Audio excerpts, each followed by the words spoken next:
বিকশিত ভারত গড়ার লক্ষ্যে ভারতীয় জনতা পার্টির কেন্দ্রীয় ও রাজ্য নেতৃত্বের উদ্যোগে রবিবার কালিয়াগঞ্জ বিজেপি শহর মণ্ডল কার্যালয়ে সাংবাদিক বৈঠকের মধ্য দিয়ে ম্যানিফেস্টো সাজেশন বক্সের আনুষ্ঠানিক উদ্বোধন করা হলো। এদিন এই কর্মসূচির উদ্বোধন করেন কালিয়াগঞ্জের বিধায়ক সৌমেন রায়। এদিনের অনুষ্ঠানে বিজেপির শহর মণ্ডল সভাপতি অপূর্ব রায়, বিভিন্ন মণ্ডল সভাপতি সহ একাধিক কার্যকর্তা উপস্থিত ছিলেন। বিধায়ক সৌমেন রায় কি বলছেন শুনে নেব। কালিয়াগঞ্জ থেকে অনুপ জয়সওয়ালের রিপোর্ট, বিগ নিউজ বাংলা। আপনারা জানেন যে সামনেই 2026-এর বিধানসভা নির্বাচন।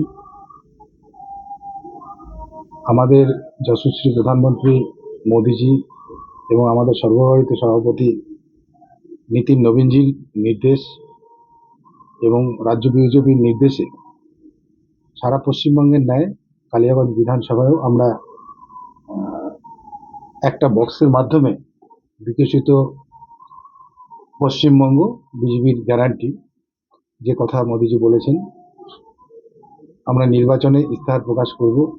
সেই ইস্তাহারে আমরা সর্বজনসাধারণ পশ্চিমবঙ্গে তাদের মতামত চাইছি।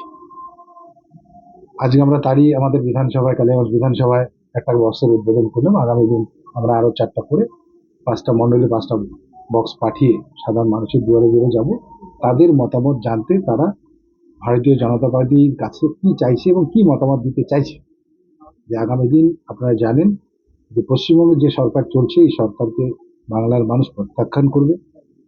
চোরাদের সরকারকে প্রত্যাখ্যান করে ভারতীয় জনতা পার্টি ক্ষমতা আসতে চলেছে। তো সেই দলের কাছে সাধারণ মানুষের কি চাওয়া, সেটাই আগামী দিন ইস্তাহারে প্রকাশ পাবে এবং ইস্তাহারে প্রতিশ্রুতিবদ্ধ থাকবে ভারতীয় বিজেপি, কালিয়াগঞ্জ বিজেপি, উত্তর দিনাজপুর বিজেপি, এবং সেই মানুষের মতামত নিয়ে আগামী দিন সরকার কাজ করবে। বাড়ি বাড়ি নিয়ে যাওয়া হবে না কোথাও কোথাও রাখা হবে? আমরা বাড়ি বাড়ি প্রচার করবো এবং বিশেষ সব বাড়িতে নিয়ে যাওয়া সম্ভব না। আমাদের এই প্রোগ্রামটা 20 তারিখ অবধি চললেও সমস্ত বাড়ি পৌঁছানো সম্ভব না বাক্স নিয়ে।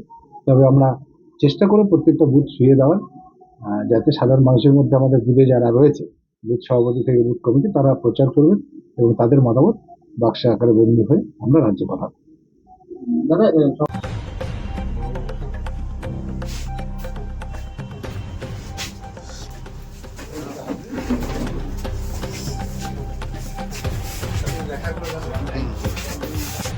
পিছিয়ে দেখুন, অনেক পিছনে ঢাকা পড়ে যাচ্ছে।